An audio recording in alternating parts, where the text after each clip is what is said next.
अधिवक्ता परिषद के एवं उत्तर प्रदेश एवं उत्तराखंड के यूट्यूब चैनल में आप सभी का स्वागत है। मैं सिद्धार्थ जैन, अधिवक्ता उच्च न्यायालय उत्तराखंड, आप लोगों को नमस्कार एवं प्रणाम करता हूं। अधिवक्ता परिषद उत्तर प्रदेश एवं उत्तराखंड के द्वारा आयोजित Dattopant Hegde online lecture series में आप सभी का स्वागत है। यह आयोजन का 5वां व्याख्यान है। आज का हमारा विषय रहेगा कोविड-19 के उपरांत श्रम कानून और उद्योग उत्तराखंड एवं उत्तर प्रदेश में। और इसी के चलते आज हमारे साथ जुड़े हैं उच्चतम न्यायालय के वरिष्ठ अधिवक्ता श्री रविंद्र कुमार रायजादा जी। श्री रविंद्र कुमार रायजादा जी हम युवा अधिवक्ताओं के लिए एक बहुत प्रोत्साहित प्रेरणा है। वह हमको हमेशा प्रोत्साहित करते रहते हैं। इसी के चलते मैं एक छोटा सा एक परिचय उनका देना चाहूँगा। 1984 में उन्होंने बरेली से अपनी विधि की डिग्री हासिल की। वह बरेली, मेरठ, देहरादून, मुरादाबाद, लखनऊ जैसे नगरों के जिलों में वकालत करते थे। 2000 में उत्तराखंड बनने के बाद उच्च न्यायालय उत्तराखंड में उन्होंने अपनी प्रैक्टिस शुरू की। 2013 में उच्च न्यायालय द्वारा वह वरिष्ठ अधिवक्ता नियुक्त हुए। उसके बाद उच्चतम न्यायालय यानी कि सुप्रीम कोर्ट में उन्होंने अपनी प्रैक्टिस शुरू की। इसी के साथ वह बहुत सारे कॉरपोरेशन के अधिवक्ता बने। उत्तर प्रदेश सरकार एवं उत्तराखंड सरकार के भी अधिवक्ता बने। इसी के साथ मैं श्री रविंद्र कुमार रायजादा जी से निवेदन करूंगा कि वह आज के विषय पे हम सबका मार्गदर्शन करें।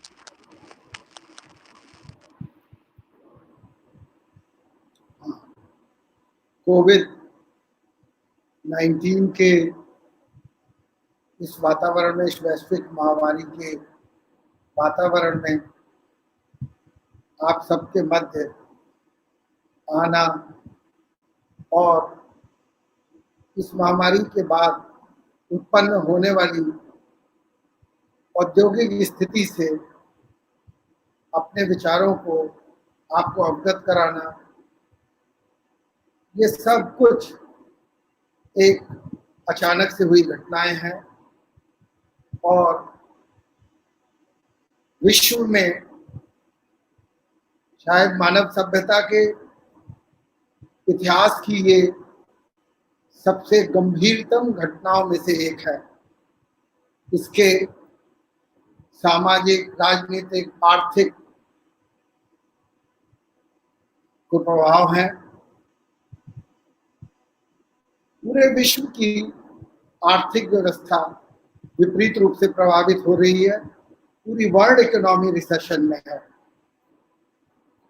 भारतवर्ष एक मैन पावर ओरिएंटेड इकोनॉमी है और जो सामाजिक और राजनीतिक और आर्थिक जो मुद्दे हैं और जो आपस में संबंध है, वो सब कुछ एक बहुत ही दबाव में है। उद्योगों की बात जब करें तो इस महामारी के प्रभाव से जो हमें निकट भविष्य में जो दुष्परिणाम देखने को मिलेंगे, वो मिलेंगे उद्योगपतियों के आर्थिक रूप से इतना कमजोर हो जाना कि उद्योग को बीमार हालत में चलाना, उद्योगों में बैठ के ले ऑफ कराना, छटनी होना, रिट्रेंचमेंट होना और न जाने कितने उद्योग बंद हो जाएंगे। प्रश्न ये है कि ये एक एक्स्ट्रा ऑर्डिनरी सिचुएशन है और एक्स्ट्रा ऑर्डिनरी उपाय ही इसके लिए करने होंगे। राज्य सरकारें, राजनीतिक कार्यपालिका, न्यायपालिका, हर एक के बीच में ये चिंतन जारी है कि इस समस्या से कैसे उबरा जाए, क्योंकि अंत में राष्ट्र रहेगा। ऐसी स्थिति में प्रश्न ये है कि क्या किया जाए। कोई भी भावुक का में उठाया हुआ कदम शायद सही नहीं होगा, क्योंकि रूल ऑफ लॉ, विधि का शासन, कोई भी स्थिति को जब डील करता है तो अपना भावुक ना होकर अपने कंपोजर को, अपने ठहराव को, अपने धैर्य को नहीं खोएगा। और इसीलिए मैं जब बात करूंगा तो रूल ऑफ लॉ की करूंगा, और हम ये देखेंगे कि भारतवर्ष में पिछले 70 वर्षों से अधिक की अवधि में जो उद्योगों से संबंधित श्रम विधियां लागू हुई हैं, हम क्या उन विधियों को दरकिनार करके हम कोई नया चिंतन करेंगे, या हम जो उपलब्ध संसाधन है, जिसमें विधि भी एक संसाधन है, तो क्या हम उस विधि के संसाधन में सुधार करके उसी विधि के अंतर्गत हम अपने कार्य को आगे बढ़ाएंगे। मेरे चिंतन का विषय यही है। मैं इस संबंध में ये बताना चाहूंगा कि हम पहले ये देखेंगे कि कोविड-19 के दौरान उद्योगों में जब ये समस्या आई कि उद्योग बंद करने पड़े, लॉकडाउन की सिचुएशन आई, तो हमने दो तरह से लॉकडाउन किया। हमने उद्योगपतियों को उनके उद्योग बंद कराए, और साथ ही साथ हमने कर्मचारी गणों को उनके घरों में, पूरे देश में हमने लॉकडाउन किया। परिणाम स्वरूप उद्योगों में, उद्योग इसलिए बंद नहीं हुए कि उद्योग बिल्कुल बंद कर दिए गए, उद्योगों में कार्य विधि, उद्योगों के प्रोसेस को बंद कर दिया गया। ये एक ऐसी स्थिति है जो कि एक आर्थिक विपदा, जिसको नेचुरल कैलेमिटी कहते हैं, यदि कानून की दृष्टि से देखा जाए, तो यदि इसको ढंग से देखा जाए तो ये एक बैठकी है, ये एक ले ऑफ है। और ले ऑफ की सिचुएशन में उस व्यक्ति को कितना वेतन मिलना चाहिए, यदि किसी सेवायोजक से पूछा जाए तो वो ये बताएगा कि आधे वेतन पर ये बैठकी होनी चाहिए। लेकिन केंद्र सरकार ने डिसास्टर मैनेजमेंट एक्ट के प्रावधानों का उपयोग करके तुरंत प्रभाव से यह दिशा निर्देश दिए कि देश के जितने भी कर्मचारी हैं, जितने भी श्रमिक वर्ग है, उनको घर बैठकी का पूरा वेतन दिया जाए। स्थिति यह है कि उद्योगपतियों ने मार्च माह के बाद अप्रैल के वेतन देते समय ये शंकाएं व्यक्त कर दी कि हमको वेतन देना मुश्किल पड़ रहा है, और इस लॉकडाउन की पोजीशन में जिन लोगों को हमने घर काम नहीं दिया है और उद्योग बंद रहा है, इसको बैठकी या ले ऑफ समझ लिया जाए, और हमें आधी तनख्वाह देने के उपाय कर लेंगे हम, और आधी तनख्वाह हम देना चाहेंगे। इस पर कोई निर्णय नहीं किया है, ना कोई भी निर्णय केंद्र सरकार का, किसी राज्य सरकार का इस पर कोई निर्णय नहीं आया है। लेकिन इसके साथ ही साथ मैं ये बात बताना चाहूंगा कि जो साउथ कोरिया में, जिसको हम एक खुली अर्थव्यवस्था कहते हैं, तो साउथ कोरिया में कोविड-19 के प्रभाव से जो लोग ग्रसित हुए या जो लोग प्रभावित हुए, उसमें उन्होंने पेड लीव के साथ साथ एक्स्ट्राऑर्डिनरी लीव्स ग्रांट कराई, उनको और छुट्टियां ग्रांट कराई। और उन्होंने क्या किया कि जो सब्सिडी है वो उन्होंने सब्सिडी देने, सरकार ने सब्सिडी दी वहां की, और वो सब्सिडी जो एम्प्लॉयर को जो लॉस हो रहा है उनको वेतन देने के कारण, वो ले ऑफ करने के कारण, जो ले ऑफ से भी जो उनको बिना कार्य के वेतन देना पड़ रहा है, उसको भी उन्होंने एक सब्सिडी के माध्यम से उसकी परेशानियों को कम करने की कोशिश की। मेरे यहाँ अभी ऐसी कोई स्थिति की घोषणा नहीं हुई है। सो भारत के सेवा आयोजकों ने उद्योगों के सेवा आयोजकों की ये एक मांग रही, जिस पर मैं और कोई आगे कुछ कहना नहीं चाहूंगा। साथ ही साथ उन्होंने जो काम किए वो ये किए कि उन्होंने जो एम्प्लॉयमेंट रिलेटेड जो इंश्योरेंस स्कीम थी उसमें उन्होंने कहा कि अब आप कटौती कर सकते हैं, और इसमें जो आप कंट्रीब्यूशन करते हैं, जो डिडक्शंस करते हैं अपने यहाँ, इसमें आप कमी कर लीजिए। यहाँ पर मैं ये इसलिए बताना चाहूंगा कि प्रोविडेंट फंड और जो ईएसआई जैसे जो हितलाभ हैं, उसमें ईएसआई एक ऐसा हितलाभ है जो सबसे सस्ती दरों पर मिलने वाला इस देश में एक इंश्योरेंस पैकेज है। और ये इंश्योरेंस पैकेज जो मुझे लगता है वो बहुत ही नॉमिनल रेट्स पर है। जहां तक प्रोविडेंट फंड का सवाल है, प्रोविडेंट फंड को केंद्र सरकार ने एक निश्चित अवधि के लिए ये कहा है कि वो हिस्से इसमें बहुत बड़ा एक भागीदार और सब्सिडी देगी यदि मालिक लोग उस पैसे प्रोविडेंट फंड कंट्रीब्यूशन को दोनों साइड का जमा कराएंगे इस अवधि में। मैं ये बात इसलिए कह रहा हूँ कि प्रोविडेंट फंड एक ऐसी बचत है, आज की दिशा में हमें बचत की आवश्यकता नहीं है, हमें जीवन यापन और उद्योगों को आगे बढ़ाने की आवश्यकता है। तो मुझे ऐसा लगता है कि इस संबंध में विचारणीय होगा कि ईएसआई जैसी स्कीम को हम किस तरह से सब्सिडाइज कर सकते हैं, या कंपनसेटरी रिजीम को, या हम छुट्टी ज्यादा दिए जाने को या ले ऑफ आगे बढ़ाए जाने को हम किस तरह से कंपनसेट कर सकते हैं ताकि उद्योग बचा रहे और जब स्थिति सुधर जाए तो वो उद्योग आगे चले। ये बात रही कोविड-19 की दौरान।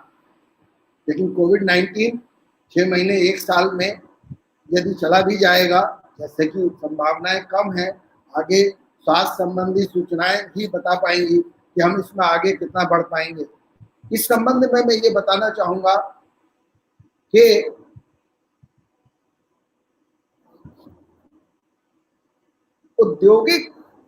उद्योग जो देश के हैं, जो संगठित क्षेत्र के उद्योग हैं, उसके संबंध में अभी अभी हमने ये भी सुना कि कुछ राज्य सरकारें इस दिशा की ओर बढ़ रही हैं कि न्यूनतम वेतन, bonded labour act, maternity benefits act और इन सब के अलावा सारे की सारे श्रम आय विधियों को कुछ अवधि के लिए, 2 या 3 वर्षों की अवधि के लिए उनको एग्जम्प्ट कर दें सारे उद्योगों को कि इन पर वो लागू नहीं होंगे। और स्थिति ये है कि हम अगर बहुत गौर से देखें कि कौन कौन से मुख्य अधिनियम हैं, जिन अधिनियमों को एग्जम्प्ट करके, उन उद्योगों को उन अधिनियम के प्रभाव से एग्जम्प्ट करके हम क्या एक इच्छित उद्देश्य को पालेंगे, ऐसी स्थिति को सोचा जाना चाहिए। औद्योगिक विवाद अधिनियम 1947 और यूपी इंडस्ट्रियल डिस्प्यूट एक्ट 1947, ये 2 अधिनियम ऐसे हैं जो उत्तर प्रदेश और उत्तराखंड में लागू हैं। मैं ये बात इसलिए कहना चाहता हूँ इन दोनों अधिनियम के बारे में कि भारत के जितने भी उद्योगपति हैं वो पिछले 10 सालों से इन अधिनियमों के अंतर्गत कुछ प्रावधानों पर शुरू से आपत्ति करते रहे हैं, और आज भी वो उन प्रावधानों को हटाने की मांग कर रहे हैं। हम उस पर थोड़ी बात करेंगे तो हमें समझ में आएगा कि हम आर्थिक उदारीकरण के युग में हम आखिर आगे कैसे बढ़ सकते हैं। औद्योगिक विवाद अधिनियम और यूपी इंडस्ट्रियल डिस्प्यूट एक्ट, ये दोनों अधिनियम ऐसे हैं जो वर्ष 1947 में विश्व युद्ध के बाद बनाए गए थे।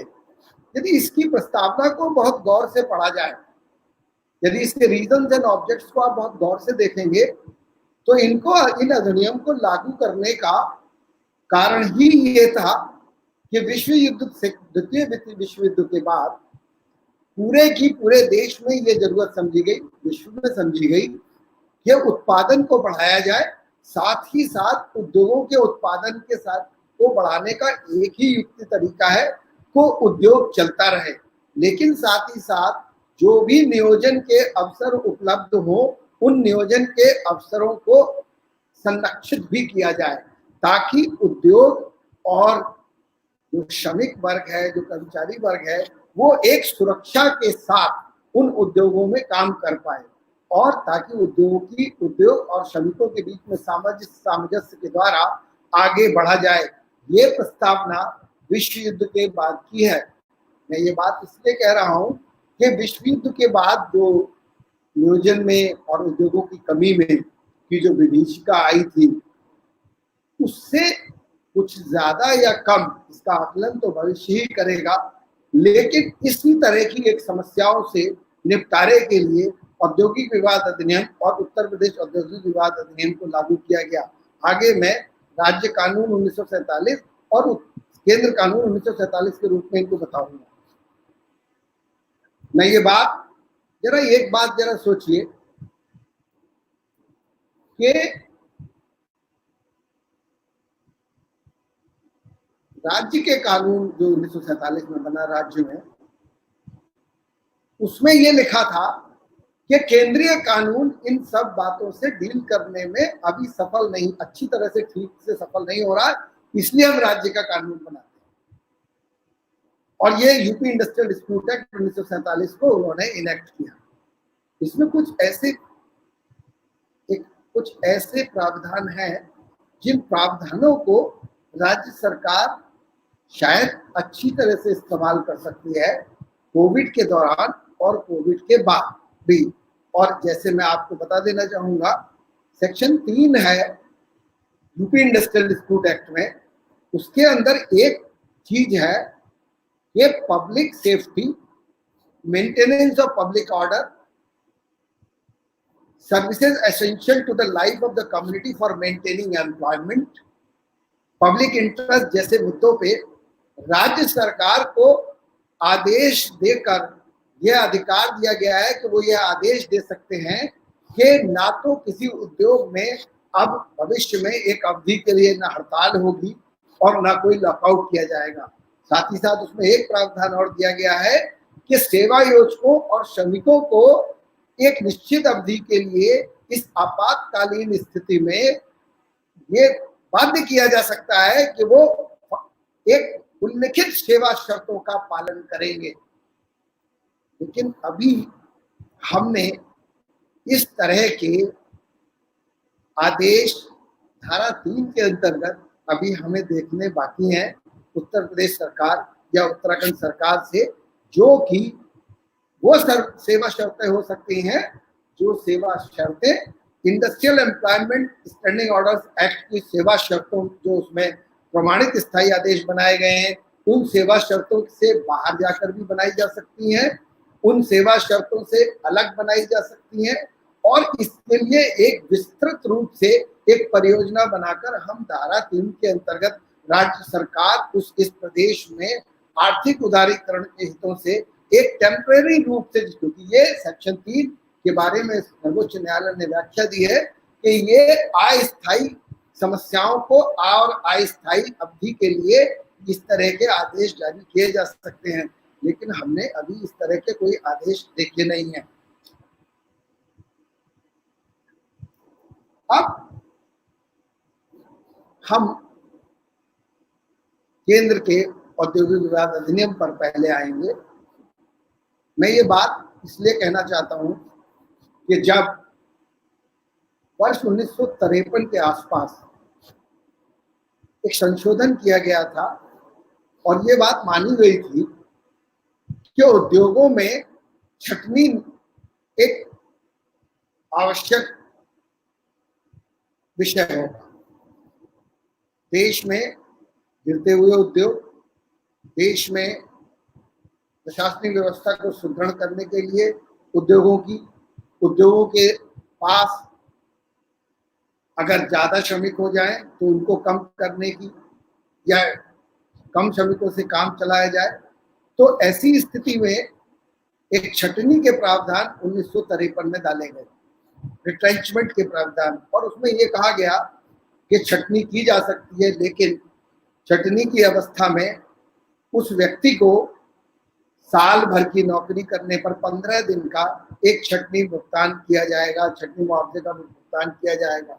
ये बात मैं इसलिए कह रहा हूं कि आज उद्योग जब छटनी की समस्या पर बहुत ज्यादा जोर दे रहे हैं कि छटनी हमको करने का पावर दिया जाए, हम छटनी अपने मन से करेंगे।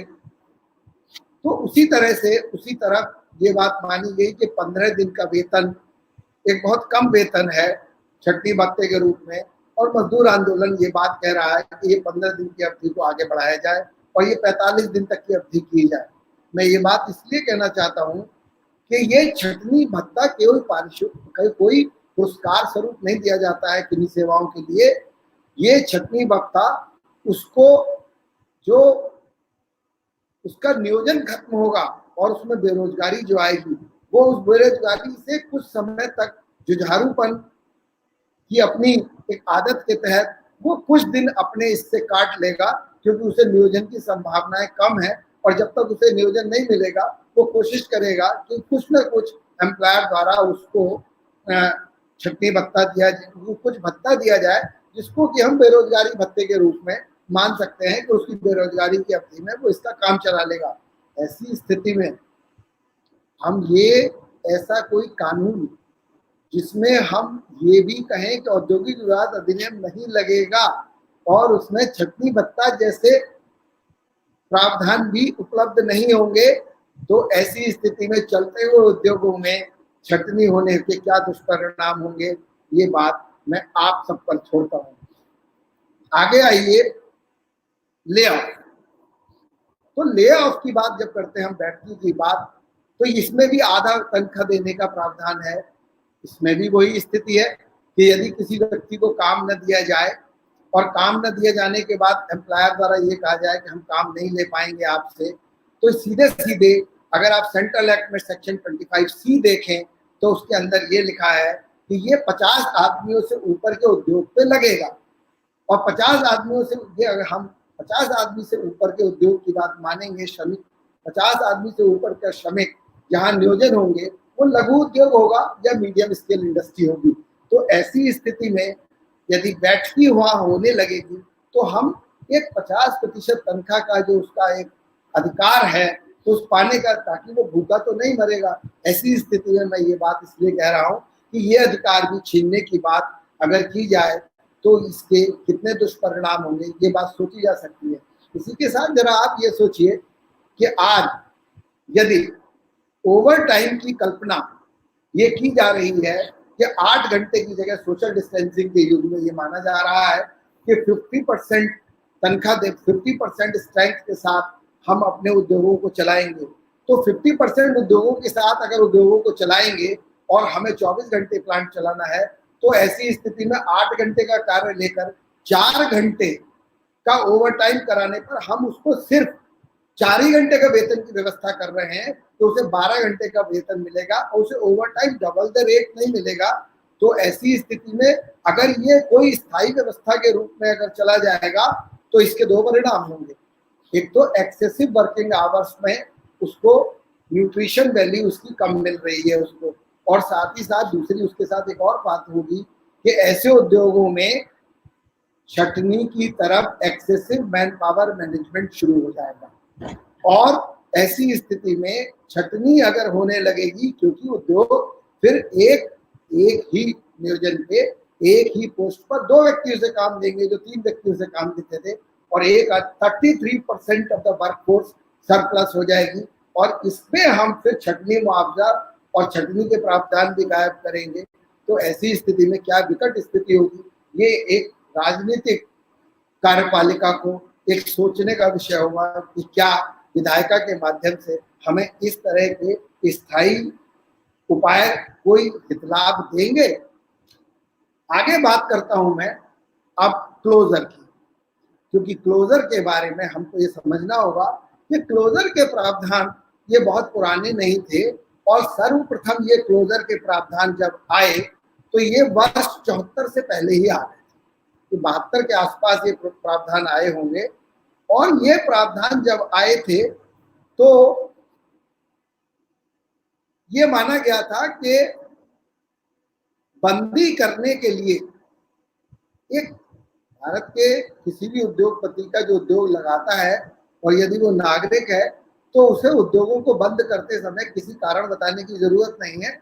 और अगर कोई बंदी की गई है, क्लोजर किया गया है, तो क्लोजर एज ए फैक्ट उसको स्वीकार करेंगे उद्योग, उसको न्यायपालिकाएं स्वीकार करेंगी, श्रमिक स्वीकार करेंगे, और क्लोजर के कारणों पर नहीं जाया जाएगा कि क्लोजर क्यों हुआ है, उसके पीछे मंशा क्या है, इस पर कोई ध्यान नहीं दिया जाएगा। और ये सबसे पहले ये वर्ष 1974 में स्ट्राबोर्ड कंपनी का एक बहुत मशहूर केस है, वर्कमैन ऑफ स्ट्राबोर्ड कंपनी, जिसमें उन्होंने कहा कि क्लोजर की मंशा के बारे में न्यायपालिका कुछ नहीं देखेगी। वर्ष 76 की बात है, इमरजेंसी पीरियड की बात है। और आपको ध्यान होगा उसके बाद क्या किया तत्कालीन केंद्र सरकार ने वर्ष 76 में औद्योगिक विवाद अधिनियम के अंतर्गत जब उन्होंने देखा कि बंदी अपनी मनमर्जी से हो रही है, तो उन्होंने बंदी रोकने के लिए उन्होंने वर्ष 76 में चैप्टर 5 बी को वो लेकर आए और अधिनियम उत्तर प्रदेश और केंद्रीय अधिनियम में उन्होंने चैप्टर 5 बी इनकॉर्पोरेट किया, शामिल किया। और चैप्टर 5 बी को अगर आप देखेंगे तो उन्होंने कहा कि हम बड़े उद्योगों में जो काम करने वाले लोग हैं उनको संरक्षित करने के लिए ये प्रावधान कर रहे हैं। और ये किया गया कि 300 श्रमिकों से ज्यादा नियोजित करने वाले जो भी उद्योग हैं उन उद्योगों को में बैठकी करने के लिए या छटनी करने के लिए या उन्हें बंद करने के लिए समुचित सरकारों की, चाहे वो केंद्र सरकार हो या राज्य सरकार हो, जिसके भी वो प्रतिष्ठान होंगे, जिनके भी नियंत्रण में होंगे, क्षेत्राधिकार में होंगे, ये कहा गया कि पूर्व अनुमति आवश्यक है। और पूर्व अनुमति न लेने के कारण अगर बिना पूर्व अनुमति के अगर आपने बंद कर दिया है तो उसमें उसका फौजदारी प्रोसिक्यूशन, क्रिमिनल प्रोसिक्यूशन भी हो सकता है, पेनल्टीज थी उसके अंदर। और ये असंभव किया गया कि पूर्व अनुमति के बगैर आप कोई इस तरह का 300 श्रमिकों से ज्यादा यदि कहीं श्रमिक हैं तो आप ये सब बंद नहीं कर सकते, बैठकी नहीं कर सकते, छटनी नहीं कर सकते। ये प्रावधान सुप्रीम कोर्ट में चैलेंज हुआ और इसमें एक्सेल वियर के केस में 1978 में सुप्रीम कोर्ट ने ये कहा, संभवतः इमरजेंसी के बाद एक मानव अधिकारों की बात जब चल रही थी उस समय ये जजमेंट आया 1978 में। और एक्सेल वियर के केस में सुप्रीम कोर्ट ने ये कहा कि ये भारत के नागरिक का उद्योग चलाने का अधिकार है, खोलने का अधिकार है, तो बंद करने का भी अधिकार है। और इसलिए उन्होंने ये कहा कि ये सारे के सारे चैप्टर 5 बी के जो प्रावधान है वो असंवैधानिक, और असंवैधानिक करके कह दिया कि इन प्रावधानों में कुछ नहीं हो सकता, ये प्रावधान जो है गलत है। मूलभूत अधिकार जिसमें उद्योग चलाने का अधिकार है किसी व्यक्ति को, नागरिक को फंडामेंटल राइट है, ये उसका वायलेशन माना और उन्होंने कहा है कि ये असंवैधानिक है। इसके बाद अगर आप बहुत गौर से देखेंगे तो 1982 में जब सरकार बदली थी तो उस समय इस चैप्टर 5 बी को जो असंवैधानिक घोषित किया गया था इसको पुनर्जीवित किया गया। और इसको जब पुनर्जीवित किया गया तो आप देखिए 82 में जब इसको पुनर्जीवित किया गया तो 300 की जो लिमिट थी, थ्रेशोल्ड था कि 300 से ऊपर पे लगेगा, इसको 100 कर दिया। और पार्लियामेंट के लॉ द्वारा इसको 100 लोगों से ऊपर लगा दिया गया कि 100 श्रमिकों से ऊपर काम करने वालों के केस में अब यदि बंद करना होगा, बैठकी देनी होगी या छटनी देनी होगी, तो ऐसी स्थिति में राज्य सरकार या केंद्र सरकार जैसे भी समुचित सरकार होगी उसकी पूर्व अनुमति लेनी होगी। क्या परिणाम निकला कि लोग 100 से ऊपर की इंडस्ट्री लगाने में इंटरेस्टेड ही नहीं रहे, तो उनका कोई इंटरेस्ट ही नहीं रहा क्योंकि उन्हें ये तीनों प्रावधान। और मैं आपको एक बात आज बताना चाहूंगा कि मेरे 35 वर्ष के एक छोटे से अनुभव ने मुझे बताया है, जिसमें मैंने मालिकों की तरफ से भी काम किया है, श्रमिकों की तरफ से भी काम किया है। आज तक इक्का दुक्का छोड़ दीजिए किसी राज्य सरकार और केंद्र सरकार ने कोई भी बड़े प्रतिष्ठान जहां 100 से ऊपर मजदूर कार्यरत रहे, उन्होंने कहीं पर भी बंदी या छटनी या ले ऑफ की उन्होंने कोई अनुमति कभी दी नहीं है। ये भारतीय कार्यपालिका ने अपने कार्यों के द्वारा इन प्रावधानों को बिल्कुल ही डॉर्मेंट कर दिया, निर्जीव कर दिया, इनकी कोई उपयोगिता ही नहीं रही। इसीलिए यही आवाज ज्यादा उठी कि इन प्रावधानों को खत्म कर दिया जाए, क्योंकि इंडस्ट्री को इस तरह से रेगुलेट नहीं कराया जा सकता। उत्तर प्रदेश के बारे में मैं ये बताना चाहूंगा कि उत्तर प्रदेश की सरकार ने ये 100 लोगों का जो प्रावधान केंद्र सरकार ने 1982 में बनाया था 300 से घटाकर, उत्तर प्रदेश के विधायिका ने वर्ष 1983 में बंदी के मामले में 6W एक section UP industrial dispute act में डाली, जिसमें 300 का प्रावधान कर दिया कि 100 की जगह 300 ये लागू रहेंगे। लेकिन क्या हुआ, मैं आपको ये बताना चाहता हूं कि उत्तर प्रदेश में प्रावधान ये था कि 300 का प्रावधान 300 पर लागू होगा और 300 पर परमिशन लेनी होगी। केंद्र सरकार का प्रावधान था कि 100 पे परमिशन लेनी होगी। तो कार्यपालिका ने ये नहीं माना कि उत्तर प्रदेश और उत्तराखंड में 100 की जगह 300 का प्रावधान लगेगा, और उन्होंने जब 100 से ऊपर कोई यूनिट बंद होने लगी तो उन्होंने केंद्र सरकार केंद्रीय कानून में एक्शन लेना शुरू कर दिया, और उसका 6W का कोई प्रभाव ही नहीं माना कि 6W प्रभावी है या 25O जो बंदी के संबंध में जो उद्योग विवाद अधिनियम में है ये अप्रभावी है, ये बात मानी ही नहीं। और उसका नतीजा क्या हुआ कि एक मुकदमे चले इस बात के, और सर्वोच्च न्यायालय तक वो मुकदमे आए, और अंत में ये तय हुआ कि उत्तर प्रदेश और उत्तराखंड में 6W प्रभावी है, जहाँ 300 की लिमिट पर 300 से लिमिट के नीचे के लोगों को कोई भी बंदी के लिए, क्लोजर के लिए किसी परमिशन की आवश्यक नहीं है। मैं ये बात इसलिए आपसे ये सब कह रहा हूं क्योंकि अगर आप देखेंगे इस बात को कि हमारे दोनों प्रदेशों में इस तरह के प्रावधान हैं कि हम क्लोजर, बैठकी और छतरी, अगर आप फिक्की के और एम्प्लॉयर्स एसोसिएशन के जो प्रतिनिधि हैं उनके प्रतिवेदनों को बहुत गौर से देखें तो उसमें यह लिखा हुआ है कि कोई भी स्टैट्यूटरी ड्यूज के अलावा मिनिमम वेज के अलावा कोई भी रेगुलेटरी सिस्टम नहीं होना चाहिए, कि इन ड्यूज के अलावा हमें और कुछ चीजों के लिए बाध्य नहीं किया जाना चाहिए, और हमें उद्योगों को चलाने में हमें छूट मिलनी चाहिए।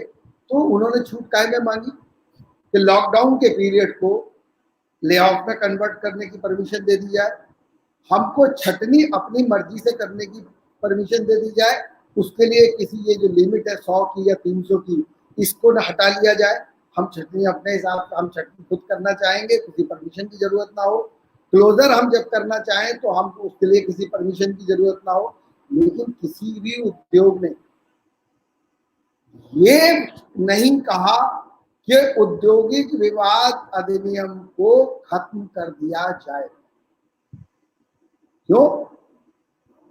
क्योंकि मैं इसका आपको एक उदाहरण बताना चाहता हूं कि यदि आप ये निर्णय ले लें कि कल को औद्योगिक विवाद अधिनियम और उत्तर प्रदेश औद्योगिक विवाद अधिनियम जैसे प्रावधान अब बिल्कुल लागू नहीं रहेंगे 4 वर्ष तक, परिणाम सोचिए इसके क्या गंभीर होंगे कि जब ये परिणाम होंगे तो आज की स्थिति में, सस्पेंशन की स्थिति में या एग्जम्पशन की स्थिति में ये हितलाभ किसी को मिलने नहीं वाले हैं, क्योंकि उसे छटनी होने के केस में छटनी भत्ता नहीं मिलेगा, उसको बैठकी के केस में बैठकी भत्ता नहीं मिलेगा, और क्लोजर के केस में वो आदमी क्लोज करके चला जाएगा और ये व्यक्ति जो कि क्लोजर के बाद अनएम्प्लॉयमेंट हुआ है इसको क्लोजर भत्ता भी नहीं मिलेगा। अगर साधारण स्थिति को देखा जाए तो इन तीनों के न मिलने की अवधि स्थिति में व्यक्ति इन्हीं अधिनियम के अंतर्गत धारा 33C2 है, C1 है, 6H1 है प्रदेश के अधिनियम में, वहां पर लेबर डिपार्टमेंट में जाकर या लेबर कोर्ट में जाकर अपने हित लाभों की गणना कराकर प्राप्त कर लेता है। लेकिन जब हम अधिनियम को ही सस्पेंड कर देंगे तो हम क्या पाएंगे कि न्यूनतम अधिकार जो दिए जाएंगे, यदि आप ये निर्णय करें कि अब ये अनियंत्रित रहेंगी ये स्थिति, तो न्यूनतम अधिकार ना तो हम न्यूनतम अधिकार देंगे और ना ही न्यूनतम अधिकारों को देने के स्थिति में न्यूनतम अधिकारों को लागू कराने के लिए जो संसाधन के और अभिनिर्णय के तंत्र हैं, हम उन तंत्र को भी निलंबित कर देंगे। और ऐसी स्थिति में क्या होगा कि श्रम न्यायालय का हस्तक्षेप, श्रम कार्यालय का हस्तक्षेप खत्म हो जाएगा और उस स्थिति में क्या होगा कि पुलिस और दरोगा और डीएम, इनको सिर्फ ये एक कानून व्यवस्था का प्रश्न रह जाएगा और उसका नतीजा ये होगा कि जो मजदूर जिसको ये सुरक्षाएं भी उपलब्ध नहीं होंगी कि वो कल अगर निकाला जाएगा तो उसको क्या मिलेगा और क्या नहीं मिलेगा, ये ही निश्चित हो चुका है कि कुछ नहीं मिलेगा तनख्वाह के अलावा। तो ऐसी स्थिति में ना तो वो मजदूर काम ढंग से कर पाएगा, ना उसकी कोई सिक्योरिटी और सेफ्टी का मसला है, और ऐसा मजदूर एक कैसी व्यवस्था को विकसित करेगा, ऐसा उद्योग कैसी व्यवस्था को समाज में व्यवस्थित करेगा। मैं ये प्रश्न करना छोड़ना चाहूंगा। अगर मैं कहूँगा अराजकता हो जाएगी तो मुझे लगता है, मुझे नहीं पता कि मैं कितना सही बोलूंगा। ये राजनीतिक चिंतन की जरूरत है। राजनीतिक कार्यपालिका को इस पर अंतिम निर्णय लेना है कि आखिर हम किस व्यवस्था के अंतर्गत किस तरह से उद्योगों को आगे बढ़ाना चाहते हैं। मैं ये बात जब कह रहा हूं तो ऐसी साथ ही तो इसलिए हम रूल ऑफ लॉ की बात न हटाने की बात न करें, हम रूल ऑफ लॉ को खत्म करने की बात न करें तो अच्छा है। लॉ को हम बढ़ाएं, लॉ को हम सुधार करें, लॉ में हम कोई भी रिलैक्सेशन करें, लेकिन लॉ खत्म न करें। ये एकमात्र उपाय है आगे बढ़ने का। कोई भी, आज मैं आपको एक बात बताना चाहूंगा, उत्तराखंड में कुछ उद्योगपति ऐसे हैं जहां पर यकीनन छटनी, ले ऑफ और क्लोजर जैसे मुद्दों पर उनकी चिंतन ये होती है कि मानव शक्ति उनका एक निधि और एसेट है, और ऐसी स्थिति में उनके यहाँ निकाले जाते समय एक बार नहीं 100 बार सोचा जाता है, और वो ये बात मना कर देते हैं कि हम किसी व्यक्ति को निकाला न जाना हमारी पॉलिसी है, और निकालने के बारे में हम एक इतना क्रूर निर्णय संभवतः नहीं ले पाएंगे। ये बात मैं इसलिए कह रहा हूँ कि अगर ह्यूमन मैन पावर को अगर निधि समझा जाएगा तो निधि समझने से के लिए हमें ये आवश्यक होगा कि उस निधि की वैल्यू क्या है। उस निधि की वैल्यू है उसके साथ जो उसके संरक्षित अधिकार है। तो ऐसी स्थिति में मेरा ये मानना है कि हम ऐसी कोई व्यवस्था, शायद राजनीतिक कार्यपालिका को ये सोचना होगा कि हम ऐसी कोई विधि व्यवस्था न स्थापित करें जहां विधि ही ना हो। और इसलिए मैंने जब देखा, मैंने आज कर्नाटक की न्यूज में पढ़ रहा था जहां के मुख्यमंत्री ने ये घोषणा की है, पता नहीं अभी ऑर्डिनेंस क्या आएगा, कि उन्होंने कहा है कि हम 100 लोगों से बढ़ाकर 300 लोगों की लिमिट तक चैप्टर 5B में क्लोजर, ले ऑफ और रिट्रेंचमेंट के प्रोविजन में परमिशन के क्लॉज को कर देंगे, और 100 से बढ़ाकर 300। उद्योग 300 की जगह 500 की मांग कर रहे हैं। तो 300 करना है या 500 करना है, उत्तर प्रदेश में ऑलरेडी ये 300 है।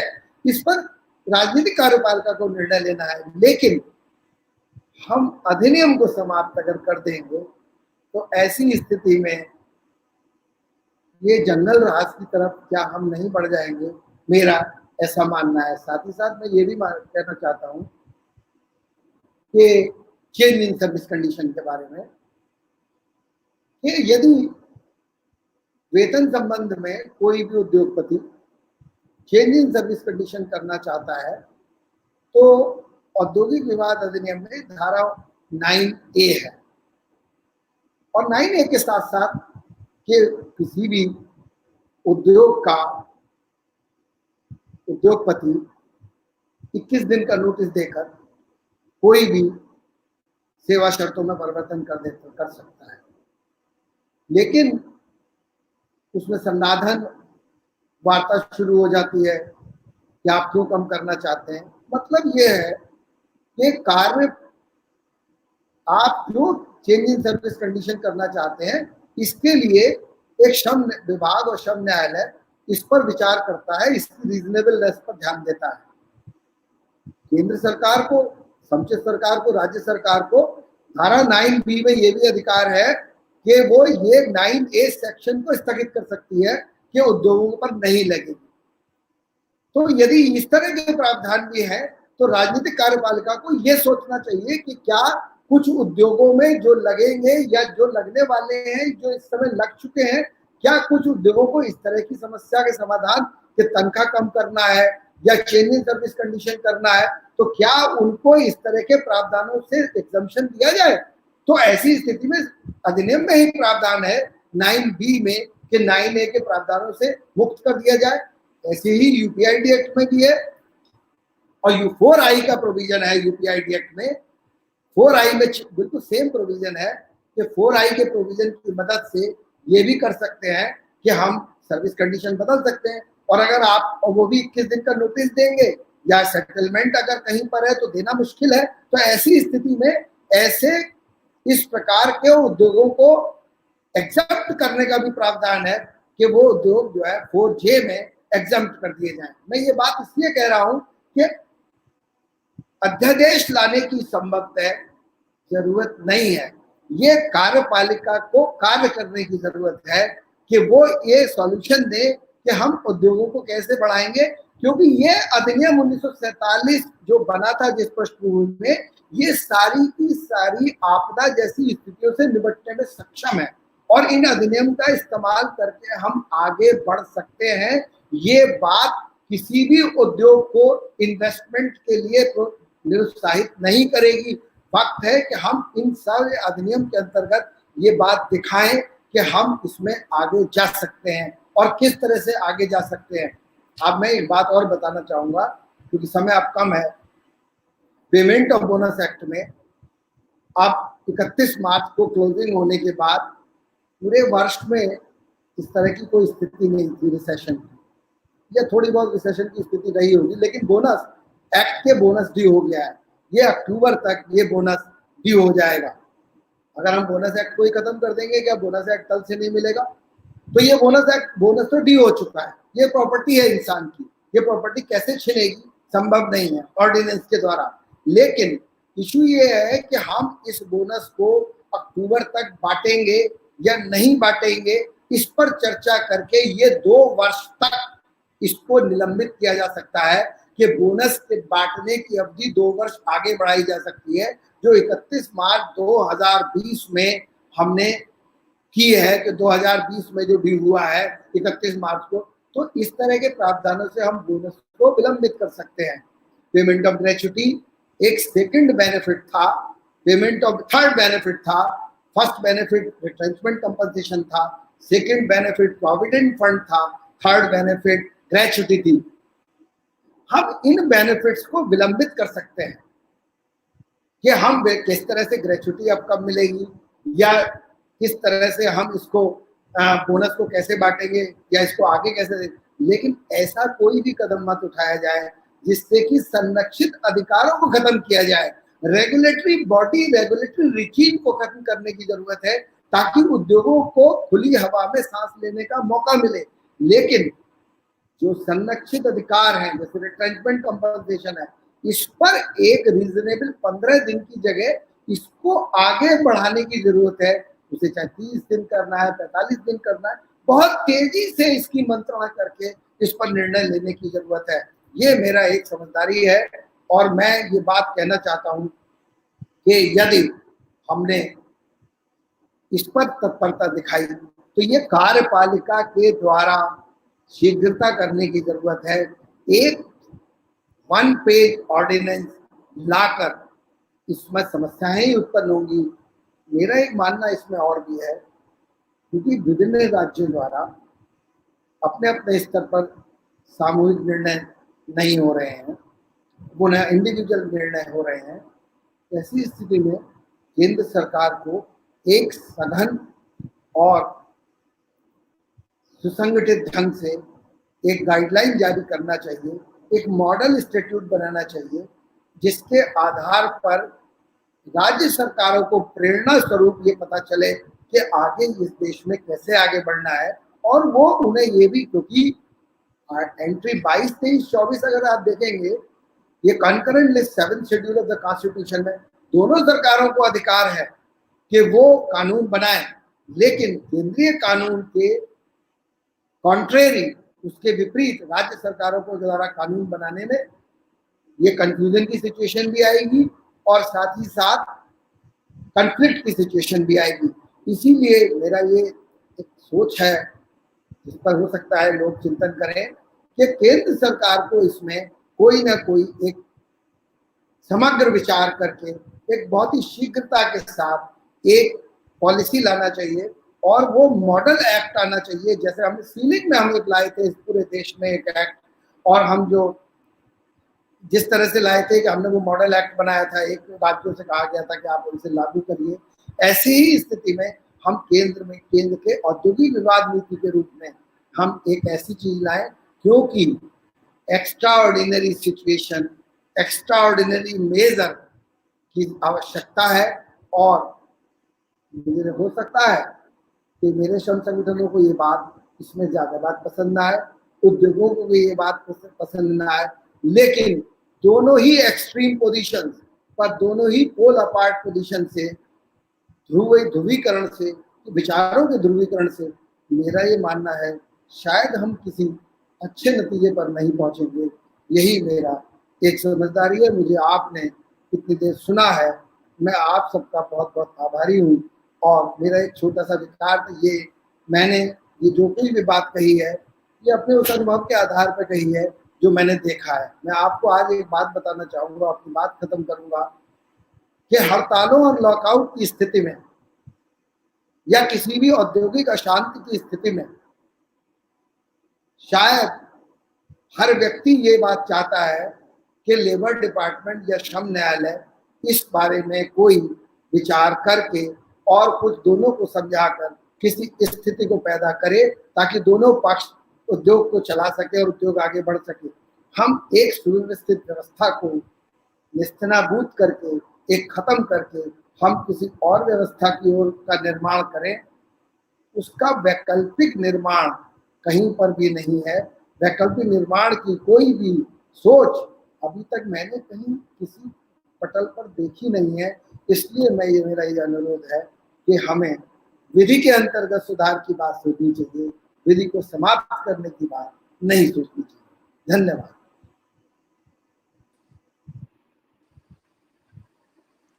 अभी हम सब ने श्री रविंद्र कुमार रायजादा जी को का संबोधन सुना, और आज का विषय कोविड-19 के उपरांत लेबर लॉज यानी कि श्रम कानून और उद्योग यानी कि इंडस्ट्री उत्तर प्रदेश एवं उत्तराखंड के बारे में उन्होंने प्रकाश डाला। मैं इसी के चलते उनको विनम्र धन्यवाद करता हूं और उनसे आग्रह करता हूं कि वह हमेशा हम लोगों का ऐसे ही मार्गदर्शन करते रहेंगे। और इसी के साथ मैं अपने व्यूअर्स से ये भी कहना चाहूँगा और उनसे निवेदन करूँगा कि अगर आपको हमारे लेक्चर्स पसंद आए तो कृपया उन्हें लाइक करें, हमारा अधिवक्ता परिषद का चैनल सब्सक्राइब करें। और इसी के साथ मैं एक बार फिर श्री रविंद्र कुमार रायजादा जी को धन्यवाद करता हूँ। और एक चीज़ मैं ज़रूर कहना चाहूँगा, प्लीज़ कृपया करके आरोग्य सेतु ऐप डाउनलोड करें, ये हमें कोरोना वायरस से बचाएगा। और इसी के साथ हमें आज का दत्तोपंत ठेकरे जी ऑनलाइन लेक्चर का समापन करता हूँ। इसी के साथ मैं आपसे इजाज़त लेता हूँ। जय हिंद, नमस्कार।